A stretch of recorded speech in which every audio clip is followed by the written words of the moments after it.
हिस्सा नंबर 3, सरगोशियां। यह हल्की सी सरगोशी से शुरू हुआ जो बमुश्किल सुनाई दे रही थी। असद ने सुनने की कोशिश की लेकिन अल्फाज नाकाबिल फहम थे। सरगोशियां तेज हो गई, झोंपड़ी के अंदर गूंज रही थी। इसकी रीढ़ की हड्डी में एक सर्द लहर दौड़ने लगी। इसकी टॉर्च टिमटिमा और फिर बंद हो गई, जिससे वो अंधेरे में डूब गया। असद ने अपनी जेब वाली छुरी के लिए हाथ पांव मारे, इसे मजबूती से पकड़ा। अब सरगोशियां हर तरफ से आ रही थीं, एक दूसरे पर छा रही थीं, एक आवाजों का शोर बना रही थीं। इसे महसूस हुआ कि कोई इसे देख रहा है, इंतजार कर रहा है। अंधेरे में उसने साए को हिलते देखा। वो शक्ल लेने लगे, ज्यादा ठोस होते जा रहे थे। असद का दिल तेजी से धड़कने लगा क्योंकि साए करीब आ रहे थे।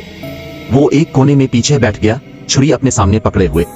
अचानक सरगोशियां बंद हो गए। खामोशी कानों में गूंजने लगी।